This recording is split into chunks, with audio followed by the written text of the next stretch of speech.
Kids.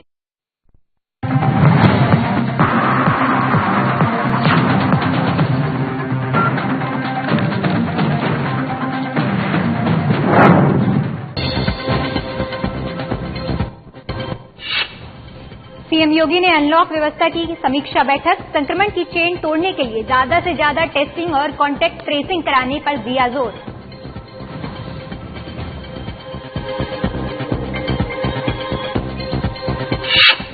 Mission शक्ति के पहले चरण की सफलता के बाद अंतर्राष्ट्रीय महिला दिवस के मौके पर आयोजित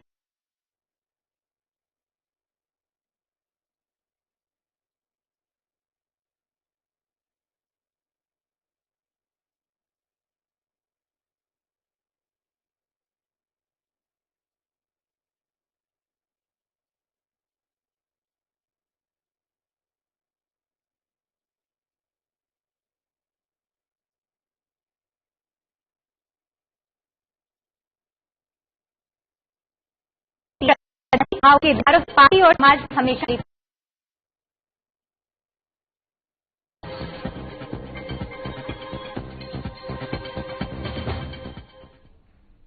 नमस्कार, आप देख रहे हैं खबर यूपी। मैं हूं आपके साथ दीपिका ओझा। तो चलिए शुरुआत करते हैं बुलेटिन की। सीएम योगी ने अनलॉक व्यवस्था की समीक्षा बैठक की। इस दौरान उन्होंने कोविड-19 से बचाव और उपचार की प्रभावी व्यवस्था बनाए रखने के निर्देश दिए। उन्होंने कहा कि प्रदेश में कोरोना के एक्टिव केस की संख्या में तेजी से कमी आ रही है और इसी क्रम में काम करने के प्रभावी निर्देश देते हुए उन्होंने कहा कि पूरी सतर्कता बरतने की जरूरत है। साथ ही साथ इस दौरान उन्होंने टेस्टिंग का जिक्र करते हुए कहा कि कोरोना संक्रमण की चेन को तोड़ने के लिए टेस्टिंग और कॉन्टैक्ट ट्रेसिंग की महत्वपूर्ण भूमिका है। इसे ध्यान में रखकर कॉन्टैक्ट ट्रेसिंग और टेस्टिंग की पूरी सक्रियता से जारी रखने की आवश्यकता है। बैठक के दौरान राज्य स्वास्थ्य मंत्री अतुल गर्ग, मुख्य सचिव आरके तिवारी समेत अन्य वरिष्ठ अधिकारी भी मौजूद रहे।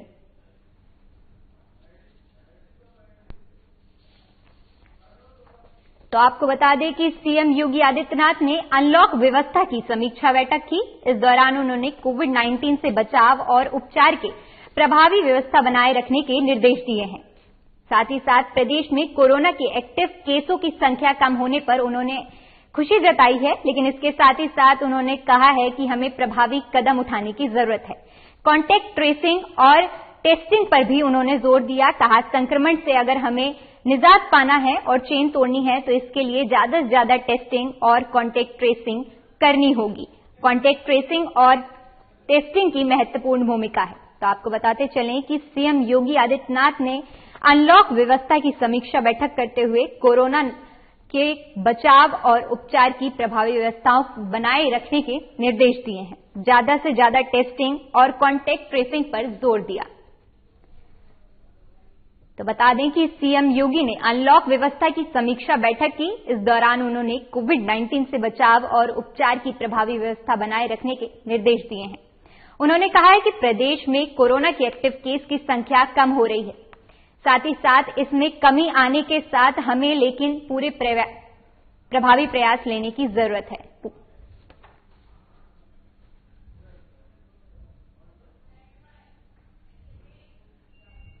तो वहीं अंतर्राष्ट्रीय महिला दिवस के मौके पर सीएम योगी ने 8 मार्च को मिशन शक्ति अभियान पर केंद्रित एक कार्यक्रम आयोजित करने के निर्देश दिए हैं। बताते चलें कि बीते दिनों सीएम योगी ने महिलाओं के साथ अभद्र व्यवहार करने वाले लोगों के खिलाफ सख्त एक्शन उठाने के लिए मिशन शक्ति अभियान की शुरुआत की थी।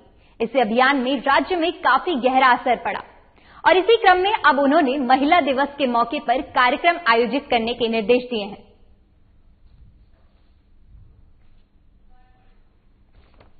तो अंतर्राष्ट्रीय महिला दिवस के मौके पर सीएम योगी ने 8 मार्च को मिशन शक्ति अभियान पर केंद्रित एक कार्यक्रम आयोजित करने के निर्देश दिए हैं। बता दें कि कुछ ही समय पहले महिलाओं के साथ अभद्र व्यवहार के खिलाफ सख्त एक्शन उठाते हुए योगी सरकार ने मिशन शक्ति अभियान की शुरुआत की थी, जिस अभियान का राज्य में काफी गहरा असर पड़ा है और इसी क्रम में अब महिला दिवस के मौके पर अंतर्राष्ट्रीय महिला दिवस के मौके पर कार्यक्रम आयोजित करने के निर्देश दिए हैं। तो आपको बता दें कि अंतर्राष्ट्रीय महिला दिवस के मौके पर सीएम योगी ने 8 मार्च को मिशन शक्ति अभियान पर केंद्रित एक कार्यक्रम आयोजित करने के निर्देश दिए हैं। बता दें कि कुछ समय पहले महिलाओं के साथ अभद्र व्यवहार होते हुए सख्त हुई थी योगी सरकार। इसके खिलाफ एक्शन लेते हुए उन्होंने मिशन शक्ति अभियान की शुरुआत की थी। 8 मार्च को अंतर्राष्ट्रीय महिला दिवस के मौके पर सीएम योगी ने मिशन शक्ति अभियान पर केंद्रित एक कार्यक्रम आयोजित करने के निर्देश दिए हैं। योगी सरकार ने सख्त कदम उठाते हुए मिशन शक्ति की शुरुआत की थी और जिसका पहला चरण काफी सफल साबित हुआ है। तो बता दें कि अंतर्राष्ट्रीय महिला दिवस के मौके पर मिशन शक्ति के ऊपर आधारित एक कार्यक्रम आयोजित किया जाएगा, जिसमें बताया जाएगा कि पहले चरण में मिशन शक्ति का ये जो पूरी योजना है किस प्रकार से सफल हुई है। अंतर्राष्ट्रीय महिला दिवस के अवसर पर सीएम योगी ने 8 मार्च को मिशन शक्ति अभियान पर केंद्रित एक कार्यक्रम आयोजित करने के निर्देश दिए हैं।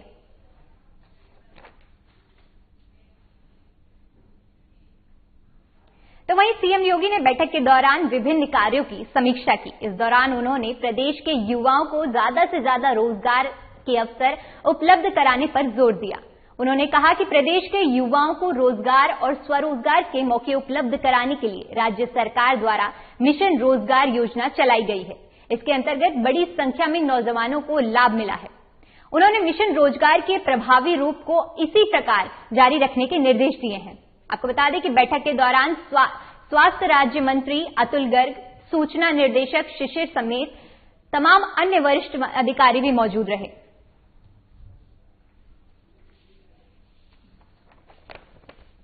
तो आपको बता दें कि सीएम योगी ने बैठक के दौरान विभिन्न कार्यों की समीक्षा बैठक की। इस दौरान उन्होंने युवाओं को ज्यादा से ज्यादा रोजगार उपलब्ध कराने पर जोर दिया।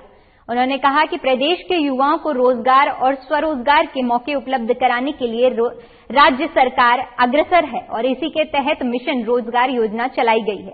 आपको बता दें कि बीते दिनों मिशन रोजगार योजना चलाई गई थी, जिसके अंतर्गत ज्यादा से ज्यादा युवाओं को रोजगार देने के लिए राज्य सरकार ने ये योजना चलाई थी। तो सीएम योगी ने समीक्षा बैठक के दौरान नौजवानों को, युवाओं को ज्यादा से ज्यादा रोजगार दिलाने पर जोर दिया। मिशन रोजगार को ज्यादा प्रभावी रूप से लागू करने के आदेश देते हुए सीएम योगी ने कहा कि इस मिशन रोजगार को बढ़ावा दीजिए ताकि ज्यादा से ज्यादा नौजवानों को इस योजना का लाभ मिल सके। तो वहीं वाराणसी में मौनी अमावस्या के अवसर पर गंगा घाटों में स्नान के लिए श्रद्धालुओं की भीड़ उमड़ पड़ी। हालांकि सरकार की तरफ से मौनी अमावस्या को लेकर सभी तरह के पुख्ता इंतजाम किए गए थे ताकि श्रद्धालुओं को किसी तरह की परेशानी का सामना न करना पड़े। घाट पर आने वाले श्रद्धालुओं के लिए विशेष इंतजाम किए गए। श्रद्धालुओं की भीड़ को नियंत्रित करने के लिए बैरिकेडिंग लगाई गई। इसके अलावा गोताखोरों की तैनाती की गई, जिससे किसी भी तरह की घटना को तत्काल सहायता उपलब्ध कराई जा सके। तो वहीं मौनी अमावस्या के मौके पर राज्य सरकार ने प्रयागराज में श्रद्धालुओं के ऊपर हेलीकॉप्टर से पुष्प वर्षा की।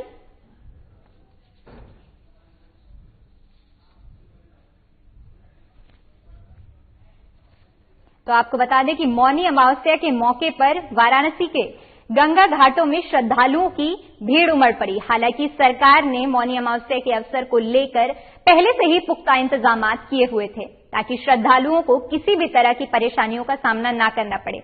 भीड़ की स्थिति में हर तरह की तैयारी की गई, बैरिकेडिंग लगाई गई। इसके अलावा गोताखोरों की भी तैनाती की गई, जिससे किसी भी तरह की घटना के दौरान तत्काल सहायता उपलब्ध कराई जा सके। आपको बता दें कि मौनी अमावस्या के पावन मौके पर श्रद्धालुओं ने पावन गंगा में डुबकी लगाई और इस दौरान राज्य सरकार द्वारा प्रयागराज में हेलीकॉप्टर से पुष्प वर्षा भी करवाई गई। तो बताते चलें कि वाराणसी में मौनी अमावस्या के मौके पर गंगा घाटों में स्नान के लिए श्रद्धालुओं की भीड़ उमड़ पड़ी। तो वहीं वक्त हो चला एक छोटे से ब्रेक का।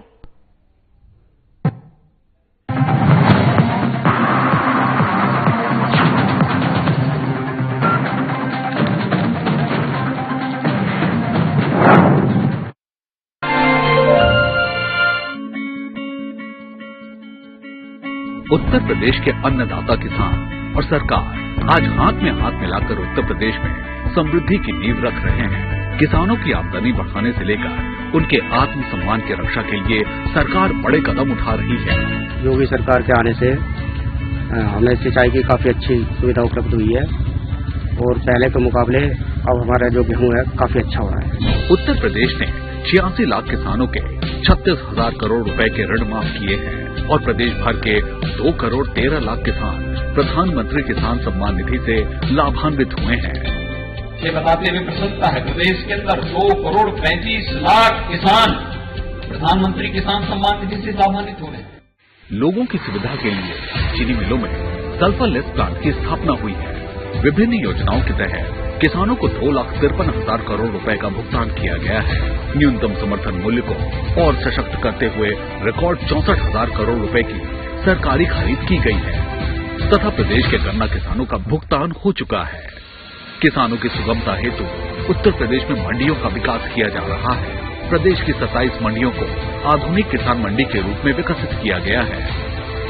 मुख्यमंत्री योगी आदित्यनाथ के कार्यों से किसानों का जीवन खुशियों के प्रकाश से रोशन हो रहा है।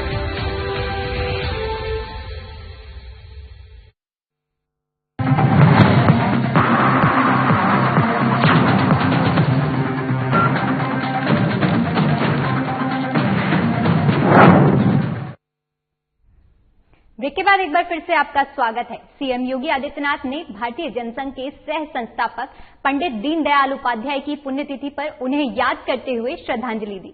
उन्होंने कहा कि पंडित दीनदयाल उपाध्याय के विचारों से पार्टी और समाज को हमेशा प्रेरणा मिली है। उनसे प्रेरणा लेकर सरकार हर तबके तक या विकास योजनाओं तक पहुंच पाई है। आइए क्या कुछ कहा उन्होंने, आपको सुनाते हैं।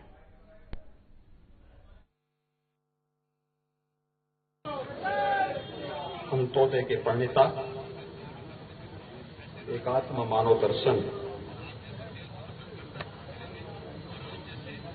के माध्यम से समाज के अंतिम पायदान पर बैठे हुए व्यक्ति के बारे में भारत के सार्वजनिक मंचों के माध्यम से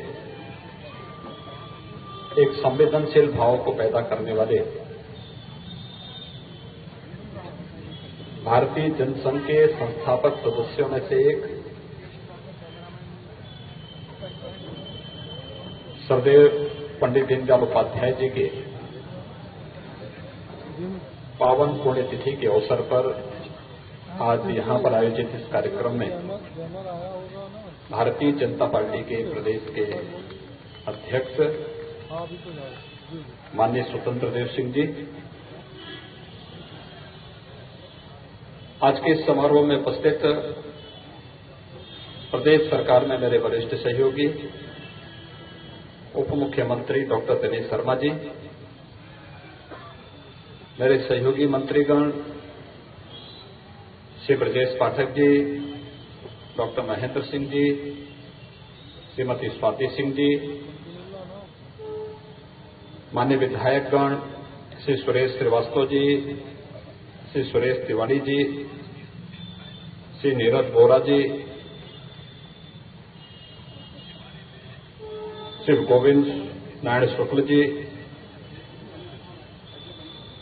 महापौर श्रीमती संयुक्ता भाटिया जी और भारतीय जनता पार्टी के महानगर के अध्यक्ष श्री मुकेश शर्मा जी और उपस्थित सभी कार्यकर्ता भाइयों बहनों,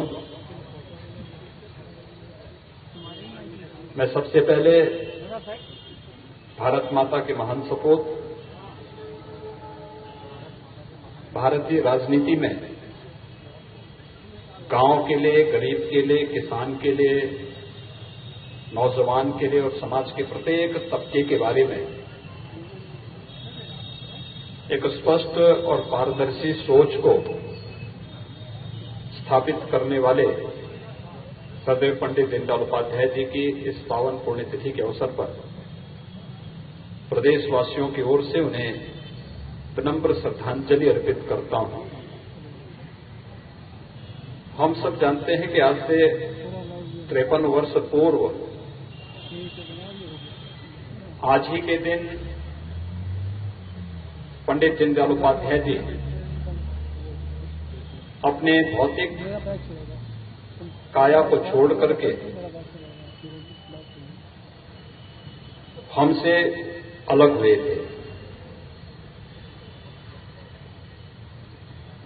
लेकिन उनकी उपस्थिति उनके विचारों के माध्यम से, उनके विचार दर्शन के माध्यम से निरंतर पार्टी को और समाज को अनुप्रेरित करती रही और आज उसी का परिणाम है कि पंडित दीनदयाल उपाध्याय जी के इस अंत्योदय और एकात्म मानव दर्शन के प्रेरणा प्राप्त करके आज केंद्र और प्रदेश सरकार देश के गांवों के बारे में, देश के गरीब के बारे में, महिलाओं के बारे में, युवाओं के बारे में, समाज के प्रत्येक तबके तक विकास की योजनाओं को पहुंचाने के बारे में कुछ सोच पा रही है, कुछ कर पा रही है। तो वास्तव में इसके प्रेरणा स्रोत पंडित दीनदयाल उपाध्याय ही है। आपने कभी सोचा होगा, आप सार्वजनिक जीवन में कार्य करने वाले कार्यकर्तागण हैं और आपने कभी इस बात को सोचा भी नहीं होगा कि वास्तव में कोई राजनीतिक दल ऐसा भी होगा कि जो केवल बोलने में नहीं बल्कि जो बोला जाए उसका ईमानदारी पूर्वक क्रियान्वयन भी हो सके, इसको ध्यान में रख करके अपने कार्यक्रमों को आगे बढ़ाए। और यही तो हुआ है। 2014 में जब प्रधानमंत्री मोदी जी इस देश की कमान संभालते हैं तो उस समय उन्होंने एक ही बात कही थी। लोग ये मानते थे मोदी जी आएंगे पता नहीं क्या हो जाएगा, मोदी जी आएंगे देश के अंदर पता नहीं कैसी स्थिति पैदा होगी।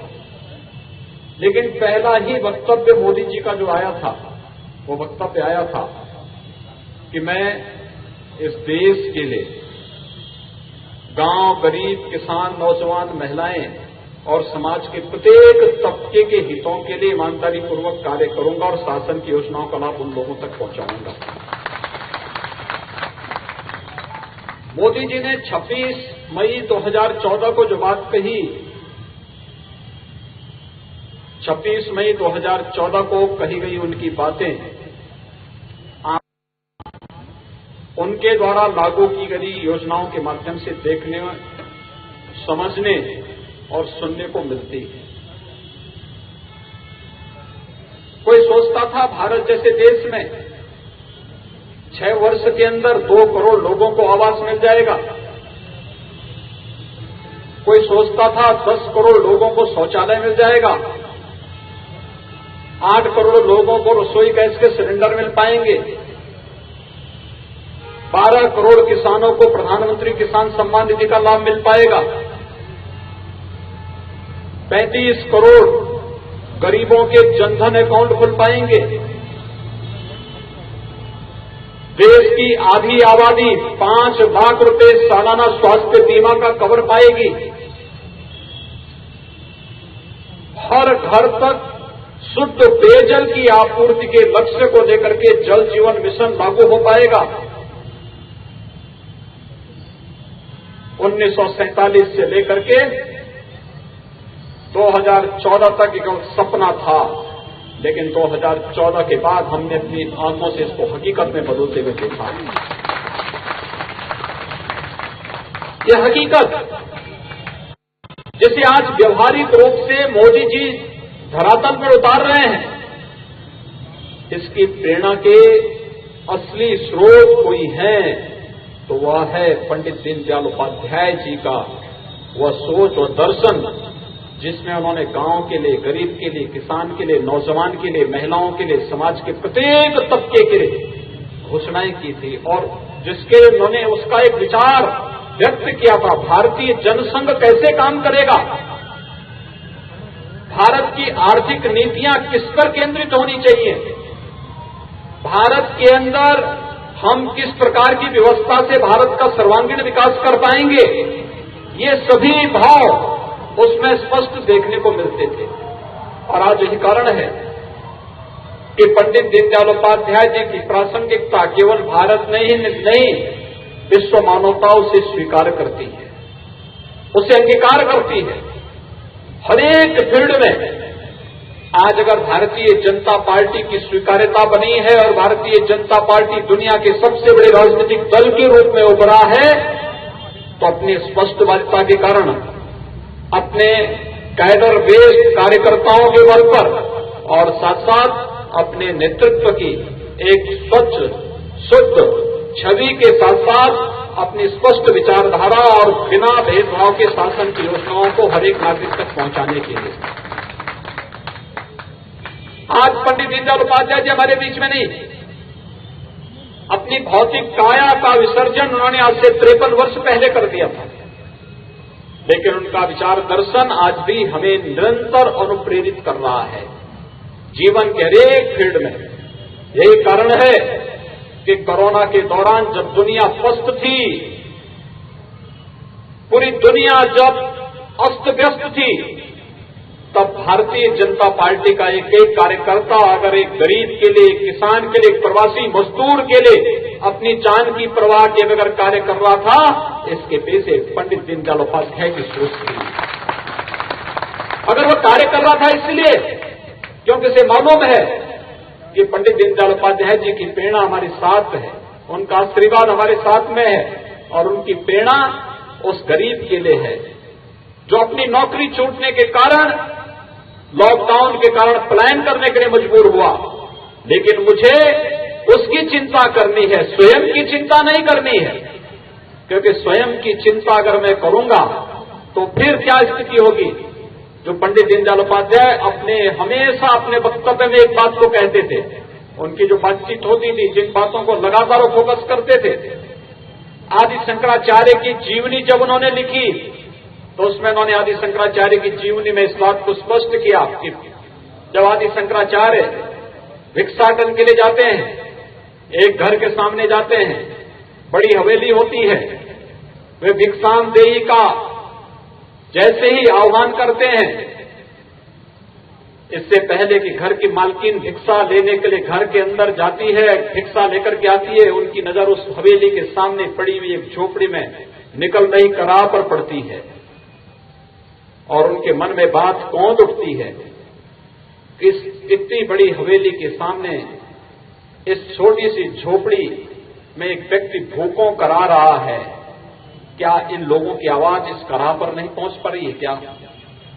और अगर नहीं पहुंच पा रही तो इसका मतलब कहीं न कहीं संवेदना की कमी है। ऐसा न हो कि मैं भी इस अन्न को ग्रहण करके संवेदनहीन हो जाऊं। तो उन्होंने तय किया कि मैं इस हवेली से आने वाली भिक्षा को भी ग्रहण नहीं करूंगा। और आदि शंकराचार्य जैसे घर की मालकिन भिक्षा लेकर के आती है और भिक्षा लेने के लिए उनसे आग्रह करती है, उन्होंने भिक्षा लेने से इनकार